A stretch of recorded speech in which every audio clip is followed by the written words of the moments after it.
تمكن المنتخب الوطني المغربي من تحقيق فوز مهم على منتخب الغابون في المباراة التي احتضنها الملعب الكبير لمدينة أكادير في الجولة الأولى من التصفيات المؤهلة إلى نهائيات كأس إفريقيا المغرب 2025. المباراة دشنها أسود الأطلس باندفاع كبير، وخلقوا منذ الوهلة الأولى العديد من المحاولات التي أوحت أن المنتخب الوطني قريب من تحقيق الهدف، وهو ما تحقق عندما اصطاد المتألق عبد الصمد الزلزولي ضربة جزاء انبرنها بنجاح العميد حكيم زياش. بعد ذلك بقليل سيحصل المنتخب الغابوني على ضربة جزاء أهدرها اللاعب بيير أوباميونغ.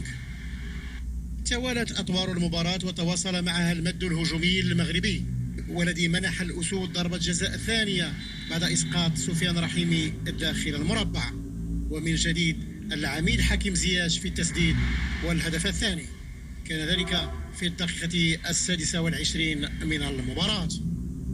وعندما كان عدد المباراة يشير إلى الدقيقة 40 سيتمكن منتخب الغابون من تقليص الفارق من ضربة جزاء نفذها بنجاح بيير أوباميونغ. خلال الشوط الثاني وتحديدا في الدقيقة 59 سيتمكن المنتخب الوطني من إضافة الهدف الثالث عن طريق المتألق إبراهيم عبد القادر دياس.